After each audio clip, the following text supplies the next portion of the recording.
This happened when I was a young child, maybe around 7 years old. My parents had me late. My two older siblings are both at least 10 years older than me. I was woken up in the middle of the night by a commotion downstairs. It was my parents. I cracked my door open and heard them freaking out about something, though I wasn't sure what it was. I went to the stairway and stood at the top, calling down, "Mom, Dad." My mom came to the bottom of the stairs and said to me, "Go back to bed." I listened without asking any questions. I could tell they were stressed about something, though. I tried to go back to sleep when I heard the front door downstairs slam shut, followed by dead silence. I presumed they had left the house, but wasn't sure why. Either way, I listened to my mom and went back to sleep. I woke up again to sounds downstairs. It was the sound of the front door closing and then footsteps, but no talking. Naturally, I assumed they were back home and just being quiet so they wouldn't wake me up. I heard occasional steps and thuds from downstairs, drawers and cabinets being opened and closed, and I thought for sure I heard the fridge opening too. I thought it was my older brother Jethro. He's 10 years older than me and was already driving at the time, so him getting home late and rummaging through the fridge wasn't abnormal at all. These are all things I was telling myself, logical explanations for what I was hearing.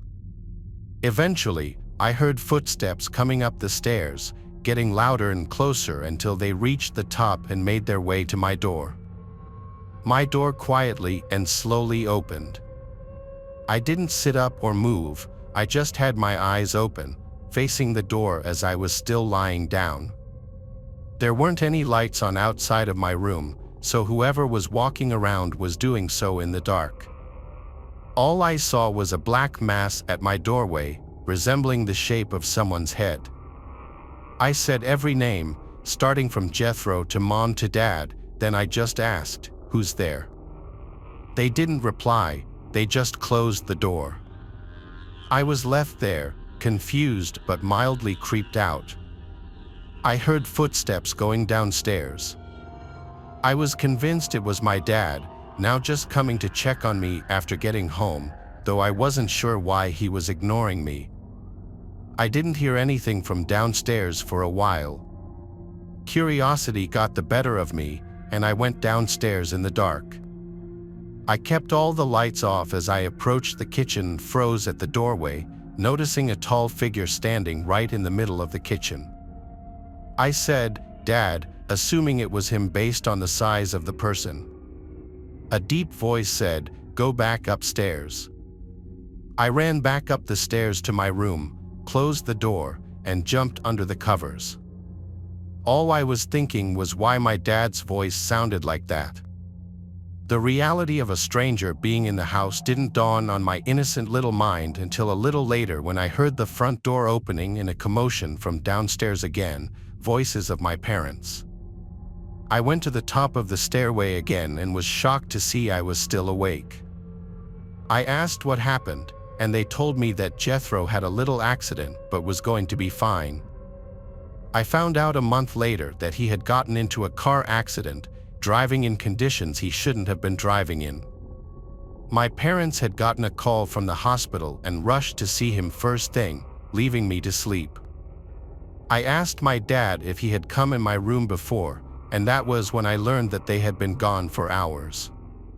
My mom started freaking out, yelling at my dad because he had neglected to lock the door when they rushed out of the house. Me telling my parents about the person at my bedroom door and in the kitchen caused my dad to search the house with his gun and my mom to call the police. The last thing I remember was being asked by a police officer to give my story. My parents tell me they felt like morons having to explain to the cops that they left me alone and left the door unlocked.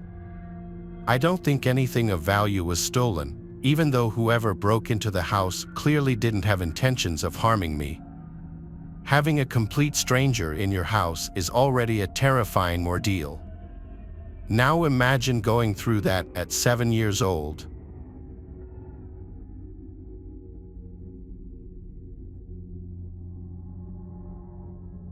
When I was just 9, we moved to a new house in a different town.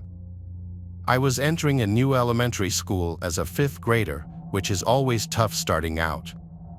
It was a bit awkward, as all the kids already knew each other, and I was just some random kid entering the scene.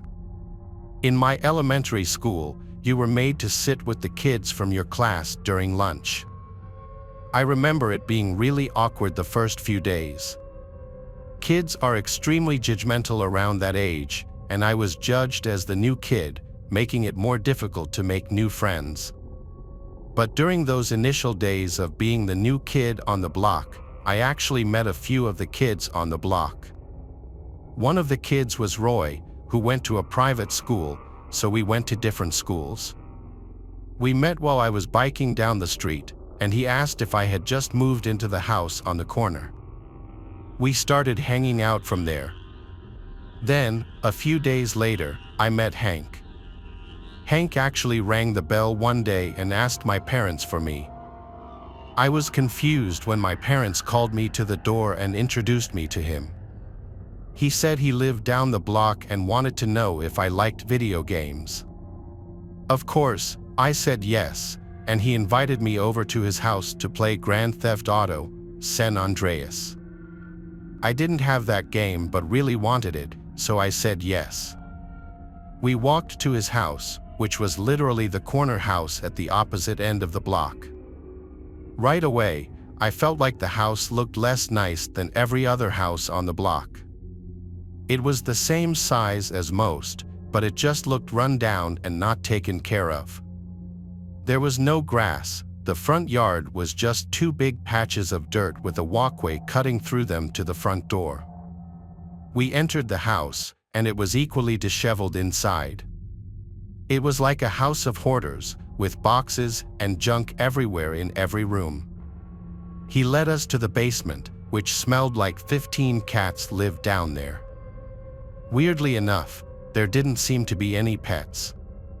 The basement was a pigsty. It may have been the messiest room in the house. We sat on this brown leather couch placed right in front of the TV. He had a GameCube and PS2. He booted up San Andreas, and we played the 2-player mode. It was actually fun, and in that moment, I thought I was going to like Hank and would want to be friends with him. Eventually, I wanted to go home, so I said I had to go. He seemed really disappointed, like he wanted to keep hanging out. We'd already been playing for like 2 hours, so I just wanted to go home. He followed me halfway home until I said, "See you later," basically saying in a friendly way, "All right, go away now." That was the first warning sign. I remember this kid Hank who lived down the block from me.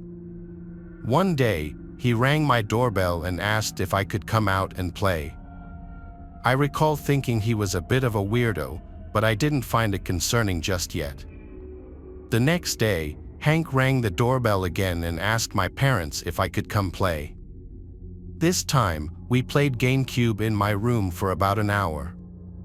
To be honest, I was starting to not really like him.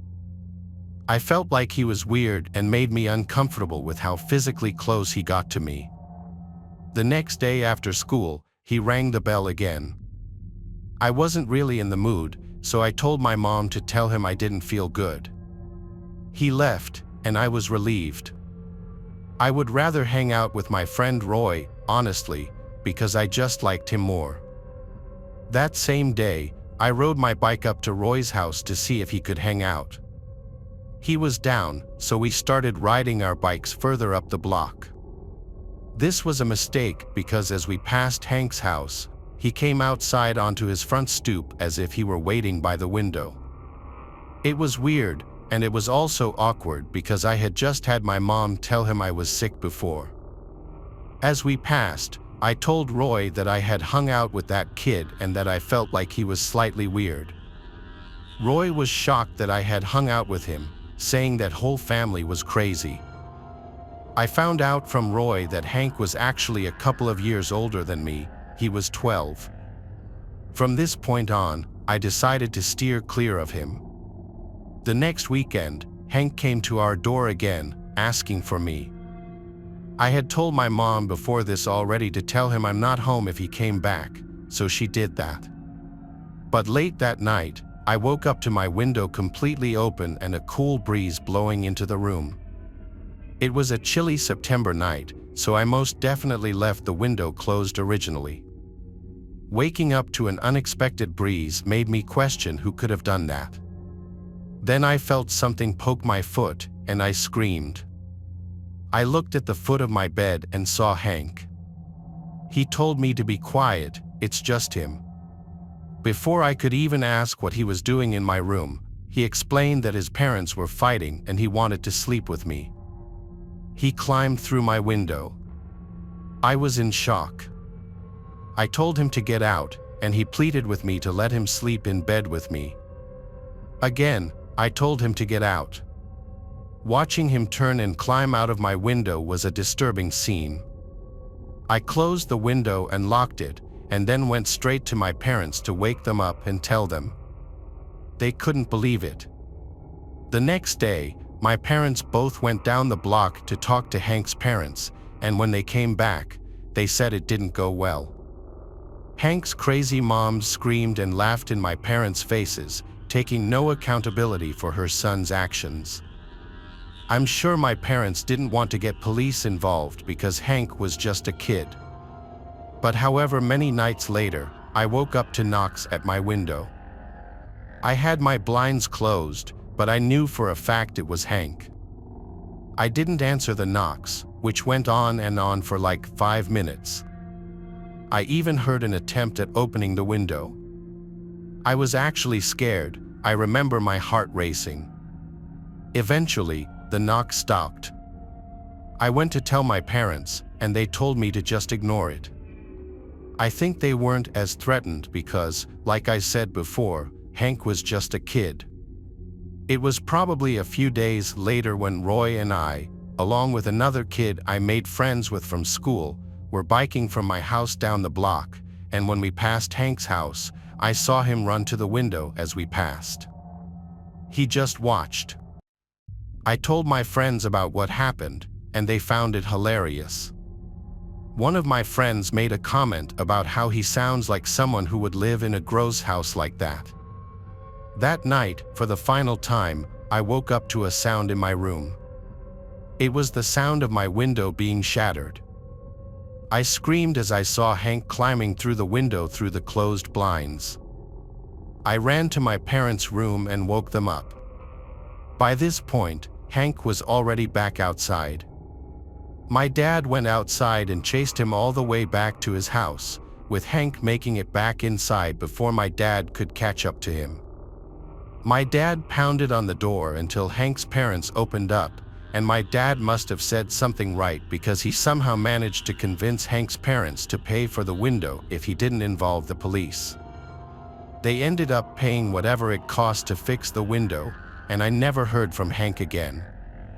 Though I did see him once or twice in front of his house the next couple of years while in the car passing his house. That family eventually ended up moving somewhere else, thankfully.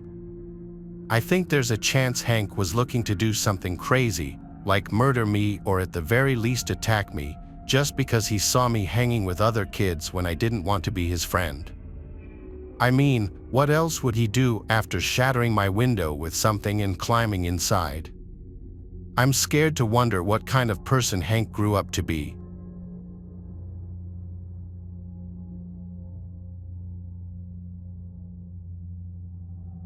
In the quaint town of Willowbrook, nestled between rolling hills and dense forests, there was a house unlike any other. It stood at the edge of town, its weathered facade looming ominously over the neighborhood. Children whispered tales of its haunted past, claiming that the shadows within held secrets darker than the night itself. It was here that young grave digger spent his childhood, unaware of the horrors that awaited him within those walls. Grave was an inquisitive child, always eager to explore the world around him. His parents, both busy with work, often left him to his own devices, trusting the safety of their small town.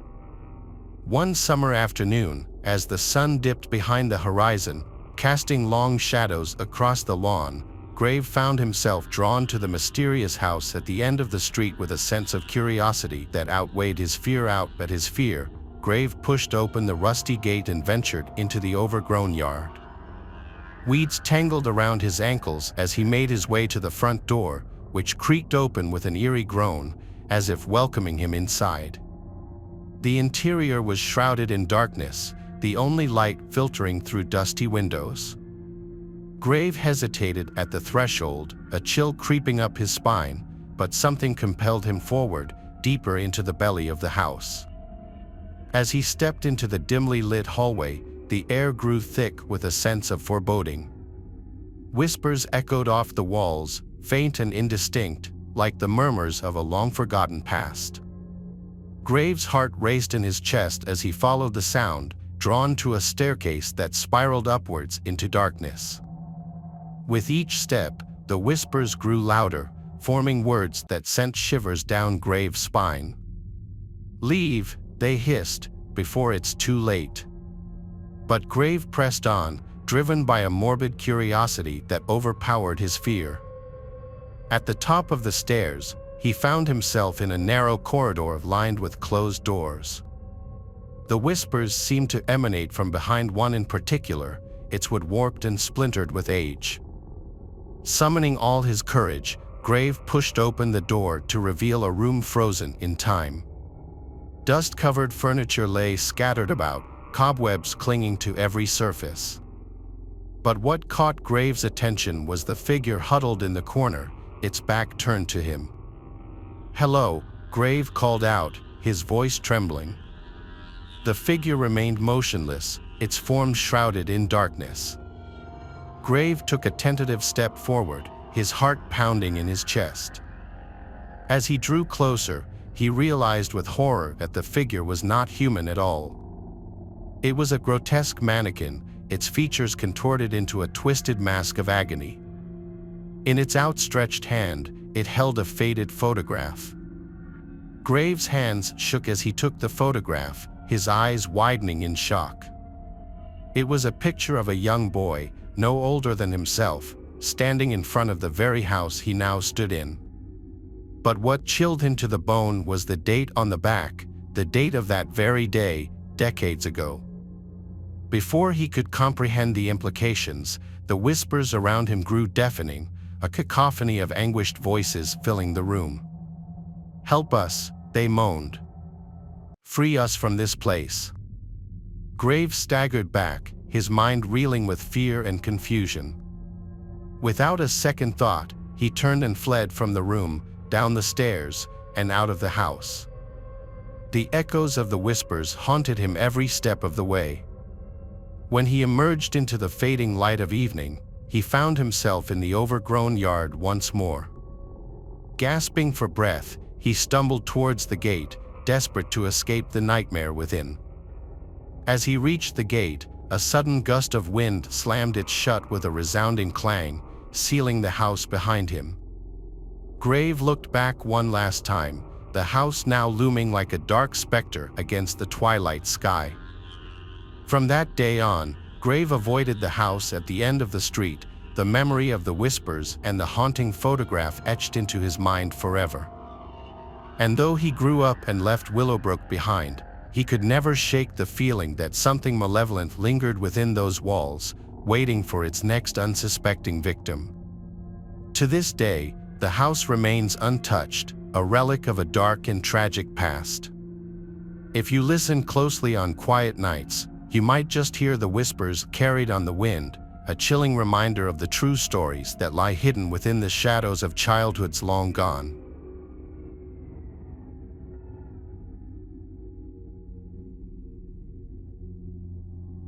As a child growing up in a small town nestled among dense woods, I often found myself drawn to the mysterious allure of the forest. But what I encountered there on one fateful day would haunt me for years to come. It was a warm summer afternoon, and my friends and I had decided to explore the woods behind our neighborhood. Armed with nothing but our youthful curiosity and a sense of adventure, we ventured deeper into the heart of the forest, eager to uncover its secrets. As we wandered among the towering trees and tangled undergrowth, a sense of unease began to creep over me. The air grew still, and the sounds of bird song and rustling leaves were replaced by an eerie silence that seemed to hang heavy in the air.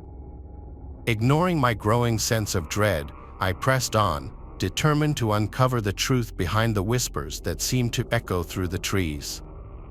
But as we reached a clearing in the forest, the source of the whispers became clear. A dilapidated old house hidden among the trees like a forgotten relic of the past. As we approached the house, a chill ran down my spine, and I felt a wave of terror wash over me. The air was thick with a sense of malevolence, and the shadows seemed to dance with a life of their own. With trembling hands, I pushed open the creaking door and stepped into the darkness beyond. What I found inside would stay with me for the rest of my life. A room filled with decaying furniture and cobweb-covered relics of a bygone era. But it was what lay at the center of the room that filled me with terror. A child's doll, its eyes wide with a look of pure malevolence. And as I stared into those lifeless eyes, I felt a presence watching me from the shadows. A presence that seemed to hunger for something far more sinister than mere flesh and blood. With a cry of terror, I fled from the house, my friends close behind me. But even as we ran, I could still hear the whispers echoing through the woods, a chilling reminder of the horrors that lurked within. To this day, I cannot shake the feeling that something evil dwells within those woods, something ancient and malevolent that preys on the innocent and the unsuspecting. And though I have long since left that small town behind, the memory of that day will haunt me forever, a reminder of the darkness that lurks just beyond the edge of our reality.